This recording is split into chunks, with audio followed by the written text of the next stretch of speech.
That's operating modes. Then we'll talk about digital operating modes, and then we'll talk about operating.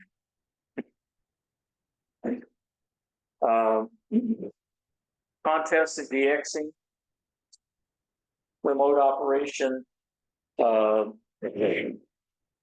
most things have to do with contesting. The Cabrillo format,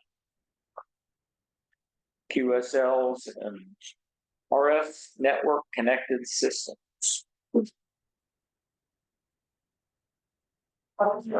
Great claim contesting is one of the most popular activities in amateur radio. I don't know, I guess that's true. They also say FT8 is the most popular thing in amateur radio. It is very. Which? Contesting or FT8 or an FT8 contest?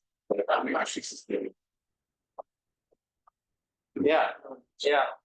FT8 is kind of ridiculous. I know. It's fact, it's just like putting out these big cans. But when it's too good, Romania. Well, now, actually, if you use something like FTL, this is another program to run with WSJTX. You can do messaging.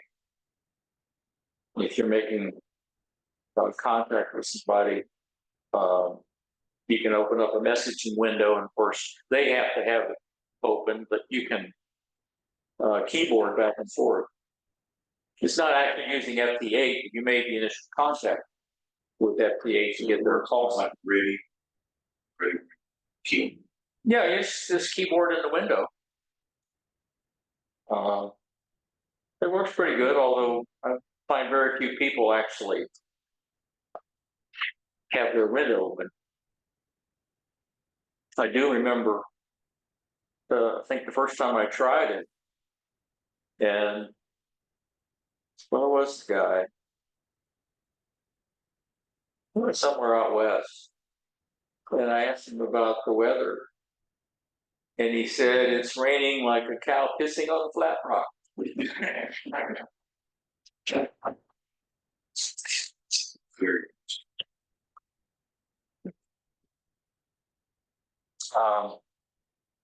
you do the contest, in order to get any credit or support, you've got to submit a log.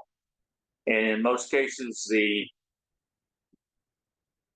log has to be in what they call Cabrillo format. Cabrillo. How do you pronounce it? Spanish code.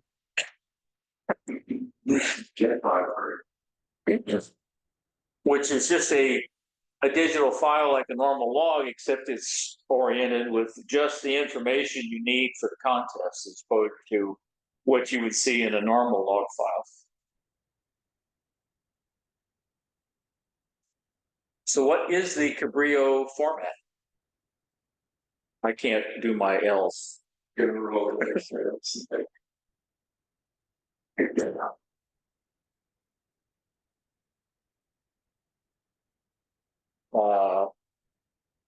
some practices that are prohibited or discouraged when you're in a contest. Normally, they don't operate on what's called the work bands, the 30, 17, and 12 meter bands.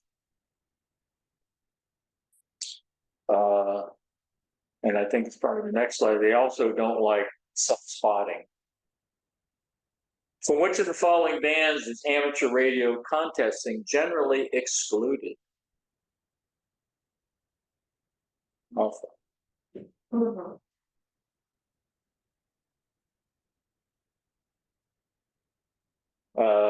Another prohibited practice is self-spotting, where you go, there's sites on the internet where you can list stations that you're receiving, called spotting. You're not supposed to go put yourself on the list. It's for somebody else to say they're receiving you. But yeah, people are people. Like FTA, CW bill. Earth Beacon Network, you know, to be slung spying things. From that and so you're not really self-spying, but transmitting, getting spot.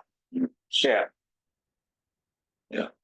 And there's one, but I haven't used it well. It's one of those kind of things where it works really good with FTA, and you can find particular things you're looking for a lot easier. Stations. Those hard to get ones to get these different awards. A lot of things like QRZ and Logbook of the World and others have different awards for stuff.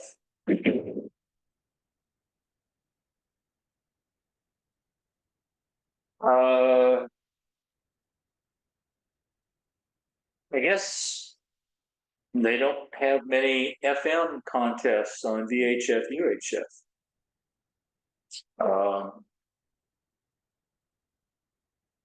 So I guess most of it is being done with what, sidebands? So most of the activity should be down in the weak signal segment, which I guess is the lower band where you do CW, FT8, and all that good stuff.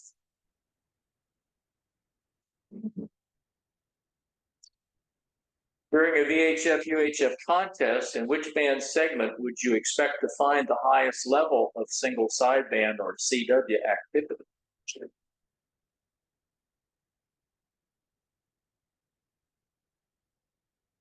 Oh. Anybody done CW on FM on UHF or VHF?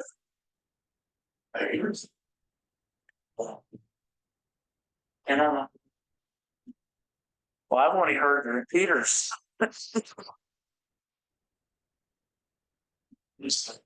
There's balance. There's some of the optical or streams. Right. You can connect that by slow agents. We can have a QS Right. or they internet. Right. That's very common. Yeah. Oh, very different. Yeah, I have one called CW Hotline, which works like that. You can connect, and then you can. There's a bunch of different channels, and you can back and forth with other people, or there's a practice channel, and you can just practice sending. That's the one board switch to.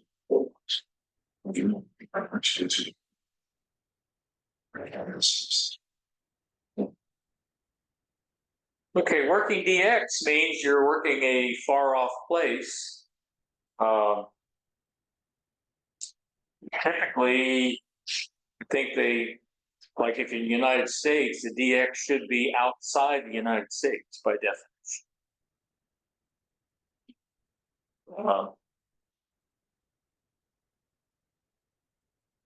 So when you're doing that, if you're in a contest or there's a lot of activity, you're supposed to send your call sign only once or twice, not a long series. So how should you generally identify your station when attempting to contact the DX station during a contest or in a pilot? Okay.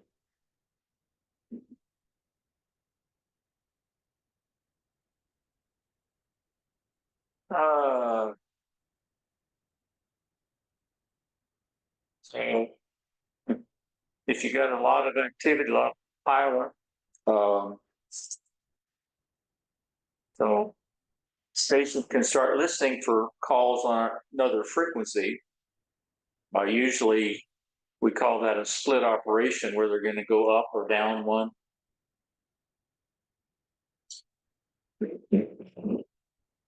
So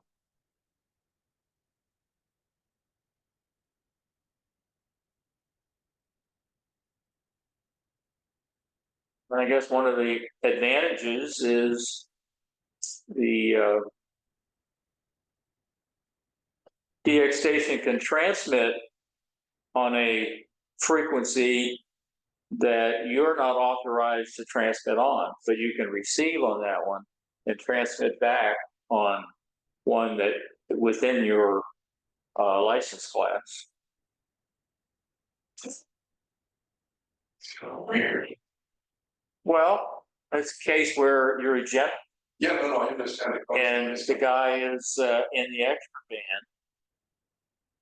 band transmitting. Well, you could listen.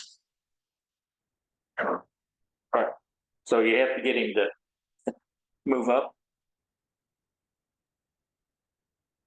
Why do DX stations often transmit and receive on different frequencies?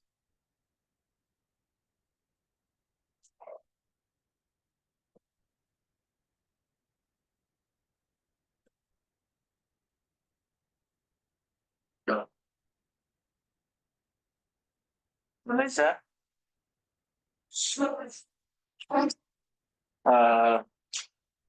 Okay, a QSL. If you made a contact, you might want to get confirmation. They used to do that primarily just with QSL cards. There's a lot of electronic QSL cards now. I don't think that many people, well, let's say it's a lower percentage of people that actually send physical cards. But then I go to the ham shack at KSC and the walls are all covered with QSL cards. And one of the ways to do the card interchange is called a QSL bureau, where they kind of send them in groups, as I understand it. Man, it may take months before your QSL card is actually delivered. Years? Of course, in the case of electronic ones, it could be a year before I reply.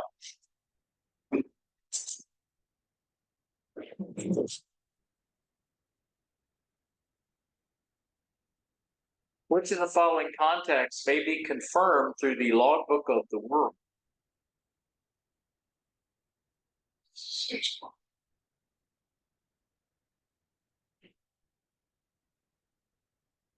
It's interesting. What do you think? Delta. 6? Boy, this is a big day for all these, but we were holding back. Which of the following file formats is used for exchanging amateur radio log data? I missed that, but everybody should know what that is. If you've done a log. PDIF.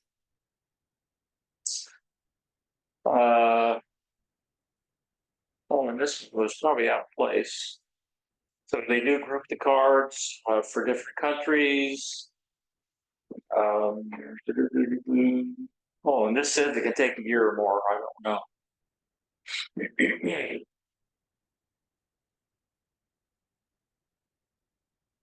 I'm still trying to figure out with QRZ, created an electronic card, but I haven't figured out how to have it automatically send one as a reply. In QRZ? Well, I've got EQSL. oh, man, okay. It's EQSL. Yeah, when you go in here and either do a manual or ADIF,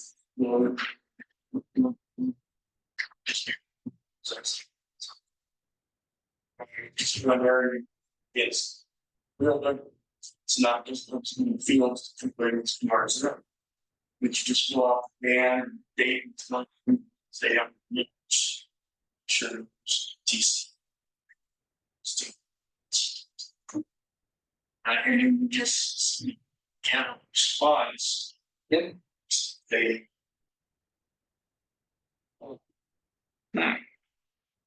But I'm gonna probably get 110, 112 that I'll sit down and receive about fewer than 10.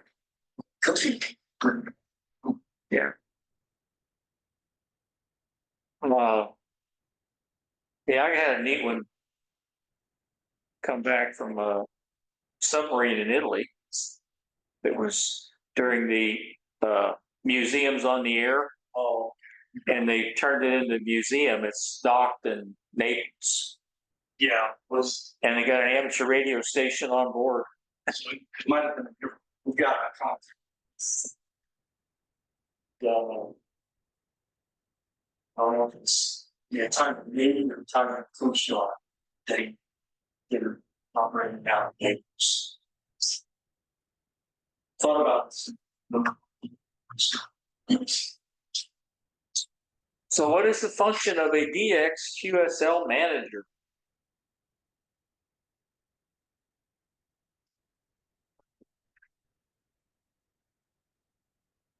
Um,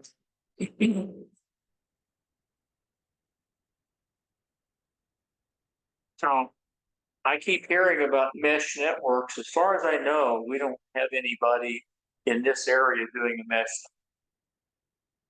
where you can take commercial routers and supposedly load some different firmware in it and set up with multiple ones, a mesh network. There's been some discussion between Ricky DeLuca and someone, well, maybe getting. When I getting this for to be good. I was The router part wouldn't be hard, you know, setting up the connections between them. I mean, you got to be basically point to point, so you got to have a lot of them. You're going to do much. there should be well. I just what an ass. So some people, you know, because well, 20 Boston, and guys can carry our rhythms, Right. to play messages. We, I heard him talk about it, yeah. yeah, But as far as I know, it's been talked. Has anybody done it? so papers of them. Okay. Because but on one of the churches, it seems like was something like, but if you can put one of those stop, can see that you want sure. Huh? How do they power They're supposed to be best. them? Okay. Well, So it's daytime activity, or they can charge the battery and stuff? Yeah. Milliwatts. Yeah. Okay. Well, my balloon is doing 10 milliwatts, and you saw people picked it up in Australia. Yeah. Way up. You can go a long ways under the right conditions. Of course, most people don't have a 40,000 foot antenna. I think that helps. Although I was surprised, you know, the line of sight footprint at 40,000 feet is only 250-mile radius. Thought it'd been warm. Yeah. Yeah, you would think. But the Earth has got a big curve. Right. At 40,000 feet isn't really that high compared to the diameter of the Earth. That's like Right.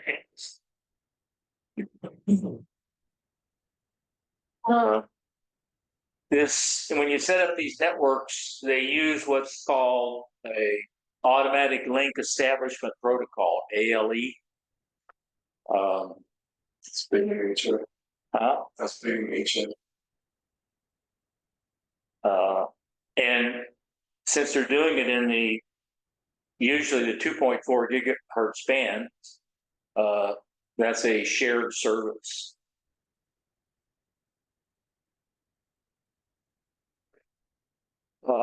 What type of equipment is commonly used to implement an amateur radio mesh network?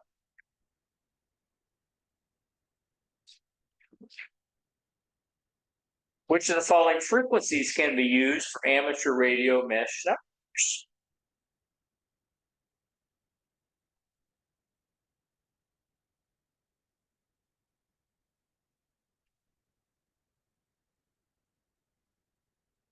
Okay. Making stations over the internet,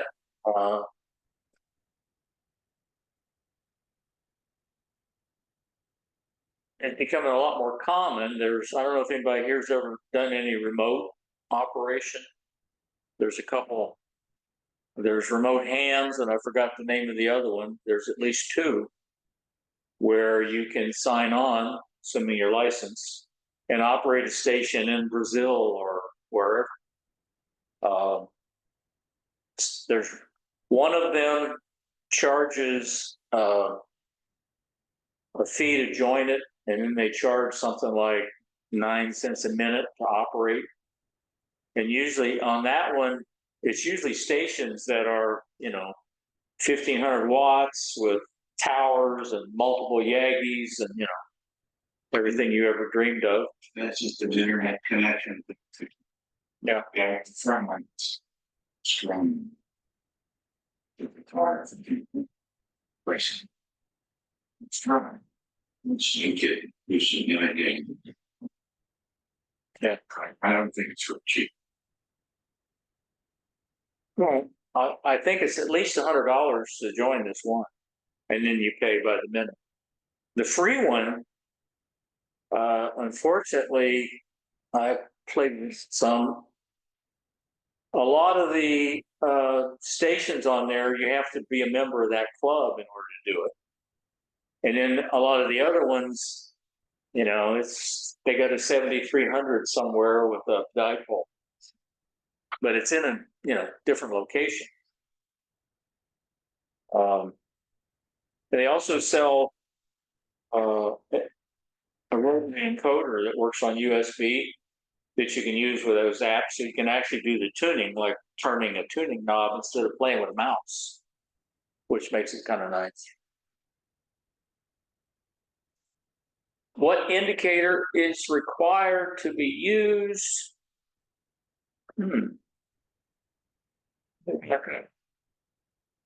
Oh, this here. There's the big white letters there. No additional indicators. If it's US license, and it's in the US. If you're operating remote from the US to a foreign country, you have to use their call sign with /yours. And I'm not sure, but I think you have to be licensed in that country.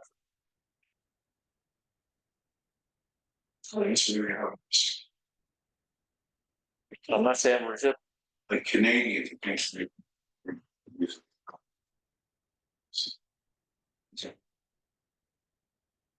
because I know, they do that on some of these things where, like, PCAR's group goes down to Curacao, whatever it is, and they operate it with whatever that J, whatever / PJ. PJ, yes, PJ2,